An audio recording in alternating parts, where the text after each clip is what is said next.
Good morning students. Now we continue our chapter 11 किरण प्रकाशिकी। और किरण प्रकाशिकी में जो हमारा टॉपिक चल रहा है वो है खगोलीय दूरदर्शी एस्ट्रोनॉमिकल टेलीस्कोप।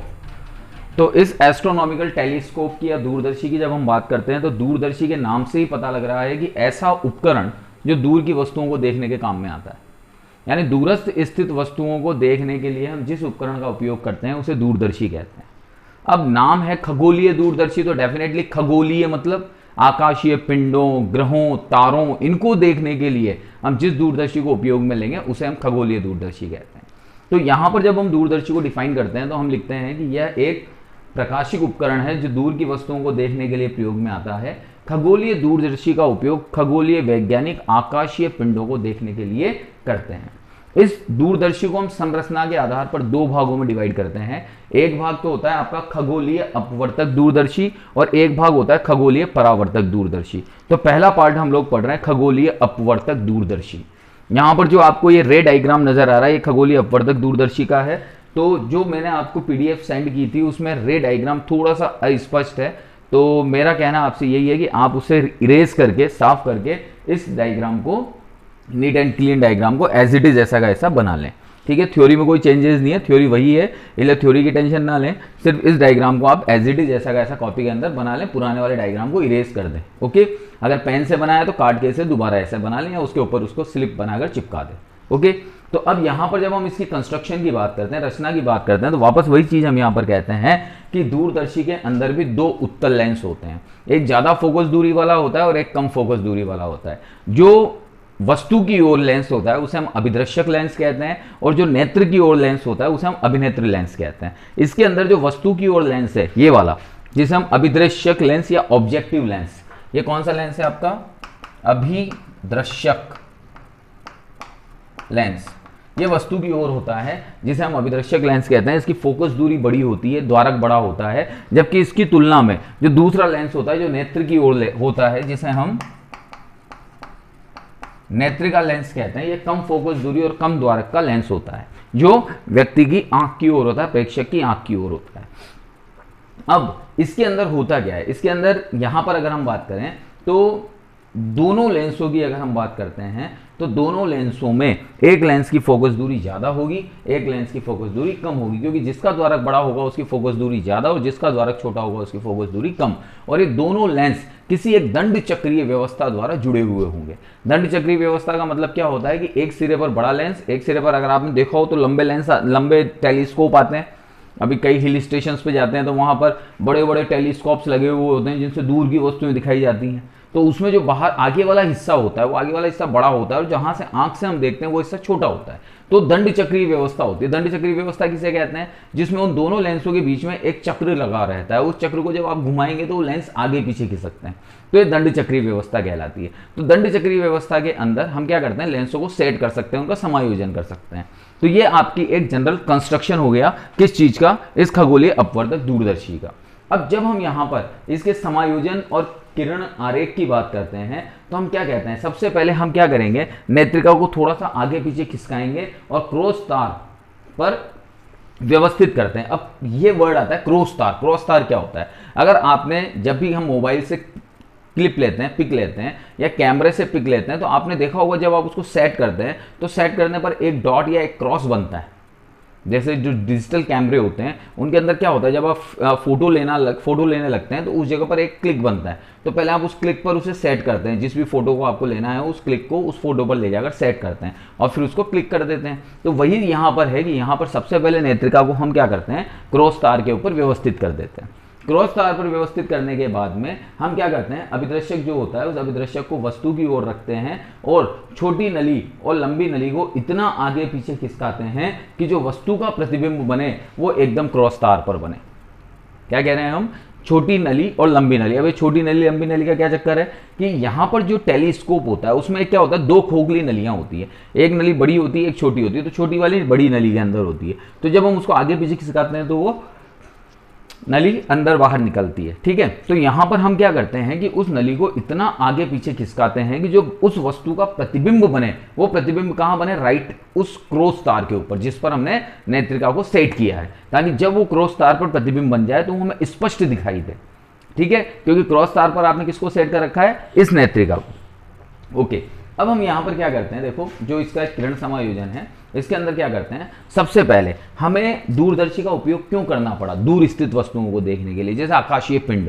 तो आकाशीय पिंडों से जो प्रकाश की किरण आएंगी वो समानांतर आएंगी, क्योंकि जितना दूर पिंड होगा वहां से आने वाली किरण हमेशा कैसी आती है, समानांतर। तो यहां हमने कहा कि भाई अनंत से किरण आ रही है, तो ये अनंत से किरण कैसे आ रही है, समानांतर। तो पहली किरण तो ली जो मैंने प्रकाशिक केंद्र से गुजर रही है, प्रकाशिक केंद्र से गुजरने वाली किरण सीधी निकलती है, ठीक है। दूसरी किरण मैंने ली जो इस प्रकाशिक अक्ष पर आकर गिरी, यहां से थोड़ा सा इसका अपवर्तन हुआ, बैंड हुई और बैंड होकर यहां आकर मिल गई, ठीक है। ये दोनों किरणें इस जगह पर मिली, तो इस जगह पर इन ए बी किरणों का जो प्रतिबिंब बना वो क्या बना, ए डैश बी डैश। कहां बना, फोकस एफ ओ पर, ठीक है। इस नेत्रिका के जो फोकस हैं वो दोनों हो रहे हैं एफ ई और एफ ई, ठीक। अब ये जो ए डैश बी डैश आपका प्रतिबिंब बना है, ये ए डैश बी डैश प्रतिबिंब किसके बीच में बना है, इसके प्रकाशिक केंद्र ई यानी नेत्रिका आई लेंस, ई और एफ ई के बीच में, यानी प्रकाशिक अक्ष प्रकाशिक केंद्र और फोकस के मध्य। ये हम पहले भी पढ़ चुके हैं कि अगर वस्तु प्रकाशिक केंद्र और फोकस के मध्य में रखी हुई होती है तो उसका प्रतिबिंब आभासी और बड़ा दिखाई देता है। तो यहां से जो ये वस्तु रखी हुई है, इस वस्तु से एक किरण हमने मुख्य अक्ष के समानांतर गुजारी, मुख्य अक्ष के समानांतर गुजारी तो कहां से गुजरी, फोकस से, क्योंकि मुख्य अक्ष से चलने वाली प्रकाश की किरण अपवर्तन के पश्चात कहां से गुजरती है, फोकस से, तो एफ से निकल गई। दूसरी किरण हमने यहीं से ली और प्रकाशिक केंद्र से गुजार दी, तो बिना विचलित हुए सीधी निकल गई। लेकिन जब हमने ये देखा कि ये दोनों किरणें किसी भी बिंदु पर नहीं मिल रही हैं, प्रेक्षक की आंखों पर जाकर नहीं मिल रही हैं, तो ये प्रतिबिंब नहीं बनाएंगी, तो फिर हमने क्या किया, इनको पीछे की ओर बढ़ाया। जब हम इन किरणों को पीछे की ओर बढ़ाते हैं तो हमें यह प्रतीत होता है कि यह किरण कहां जाकर मिल रही है, बी डबल डैश पर। तो यानी आपको इस ए डैश बी डैश का प्रतिबिंब क्या मिलता है, A double dash B double dash. Okay, अब ये जो A double dash B double dash प्रतिबिंब प्राप्त हुआ है, ये वास्तविक जो बिंब है आपका, वास्तविक बिंब कौन सा, अनंत पे बहुत छोटा नजर आ रहा था, तो उसका ये एक आभासी और बहुत बड़ा प्रतिबिंब आपको यहां पर दूरदर्शी से प्राप्त होता है, ठीक है। तो यही प्रतिबिंब कौन सा कहलाता है, अंतिम प्रतिबिंब, जो इस ए डैश बी डैश की तुलना में सीधा है, आभासी है और वस्तु से बड़ा है, ठीक। अब यहां पर हम बात करते हैं आवर्धन क्षमता की। ये तो हो गया आपका किरण आरेख। अब हम इसकी आवर्धन क्षमता की बात करते हैं। तो कई बार हम लोग बार बार हम लोग एक ही चीज पढ़ रहे हैं, आवर्धन क्षमता, जो भी हमने अभी तक लेंस पढ़े हैं उसमें आवर्धन क्षमता क्या होती है, प्रतिबिंब द्वारा आंख पर बना कोण अपॉन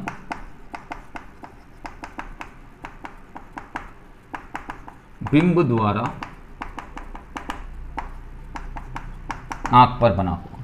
तो प्रतिबिंब ने आंख पर कितना कोण बनाया और बिंब ने आंख पर कितना कोण बनाया, ये हम यहां पर देखते हैं। तो प्रतिबिंब द्वारा आंख पर बना कोण, तो ये प्रतिबिंब आपका ये है, देखिए ये ट्राइंगल बन रहा है और एक ट्राइंगल ये बन रहा है, तो ये दोनों ट्राइंगल समरूप हैं। कौन कौन से, A dash B dash E और एक A double dash B double dash E, ठीक है। तो ये दोनों, इसको भी चाहो तो यहां पर ए डबल डैश कर दो ताकि कंफ्यूजन नहीं होगा, और यहां बी डबल डैश कर दो।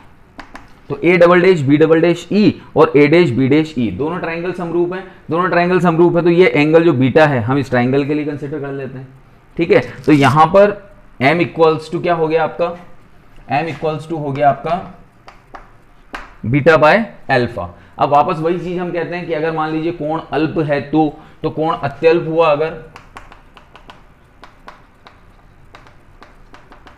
m इक्वल्स टू किसके हो जाएगा, tan beta upon tan alpha के। भाई अगर कोण को मैं बहुत छोटा ले लेता हूं तो कोण को बहुत छोटा लेने की स्थिति में ये क्या हो जाएगा, m equals to tan beta upon tan alpha, ठीक है। तो ये आपके यहां पर किसकी वैल्यू आ गई, m की वैल्यू आ गई। अब यहां से हमें tan बीटा और tan अल्फा की वैल्यू निकालनी है, तो सबसे पहले हम tan बीटा की वैल्यू निकालते हैं। tan बीटा की वैल्यू क्या आएगी, a dash b dash upon a dash e,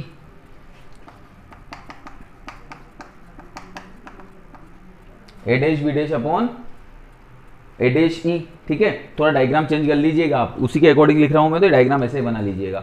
और थ्योरी में भी आप मतलब इस डायग्राम के अंदर यहाँ पर जैसे ओ डैश दिया हुआ है तो ओ डैश कर लो, चलो इसको नेत्रिका को, ताकि ज़्यादा चेंज नहीं होगा, ओ डैश कर लो, ठीक है।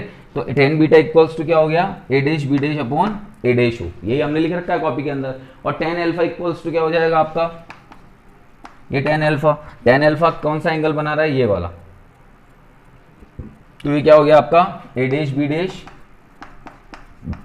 अपॉन ए डैश ओ, यहाँ ए डैश ओ डैश है, ठीक है। तो ये तो हो गया तुम्हारा tan beta equals to A dash B dash upon B dash O dash. Sorry एक मिनट, इसको थोड़ा सा देख लेते हैं हम लोग।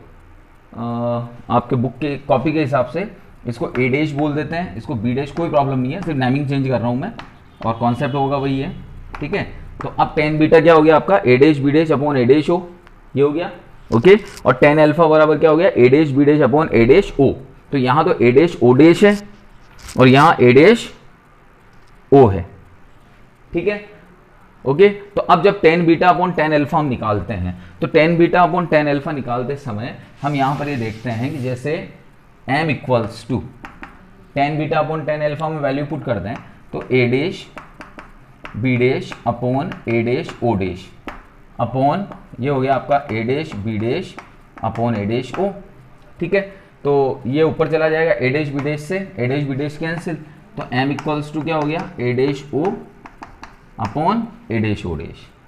ये m की वैल्यू हो गई आपकी ए dash O upon A dash O dash, ठीक है। अब ए डैश ओ की अगर हम बात करते हैं तो A dash O, A dash ओ, तो ये ए डैश ओ डैश कौन सी फोकल लेंथ है आपकी एफ ओ, और ए डैश ओ डैश कौन सी फोकल लेंथ है एफ ई, ठीक है। देखो यहां से और यहां तक जो ये बिंदु बन रहा है ये फोकस एफ ओ पे बन रहा है अभिदृश्यक लेंस के फोकस पे, तो इसकी दूरी कितनी है एफ ओ, और यहां से इसकी दूरी कितनी है एफ ई, ठीक है। तो यहां पर ये हो गया आपका ए डैश ओ तो हो गया आपका एफ ओ और ए डैश ओ डैश क्या हो गया आपका एफ ई।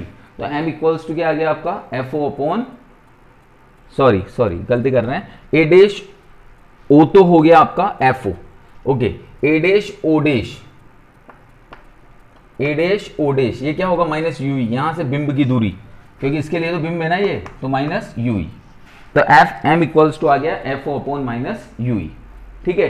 अब यहां पर सबसे पहली चीज ये है कि दो केसेस, इसके अंदर भी हम केस बनाते हैं, इसमें केस ये बनाते हैं कि यदि अंतिम प्रतिबिंब अनंत पर बन रहा है, हम ये कह रहे हैं कि जो अंतिम प्रतिबिंब है ये भी अगर अनंत पर बनता है तो क्या होगा, तो देखते हैं। देखो यदि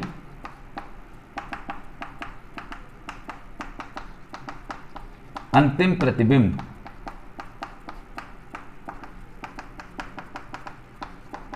अनंत पर बनता है तो, अब अगर अंतिम प्रतिबिंब अनंत पर बन रहा है तो उस कंडीशन में आपका VE इक्वल्स टू तो क्या होगा इंफिनिटी, क्योंकि अंतिम प्रतिबिंब अनंत पर आ गया, तो बिंब कहां बनेगा फोकस पे, प्रतिबिंब अगर अनंत पर है तो बिंब कहां रखा हुआ है फोकस पे, that means U equals to क्या हो गया FE, तो m इक्वल्स क्या हो गया तुम्हारा minus F O by F E. लेकिन ये किस कंडीशन में आएगा आपका, जब आपका बिंब कहां रखा हुआ होगा अनंत पे, तो उस कंडीशन में आपकी जो m की वैल्यू निकल के आएगी minus F O upon F E. और अगर हम इस पूरी नलिका की, इस दूरदर्शी की लंबाई निकालते हैं तो अब देखिएगा, अगर दूरदर्शी की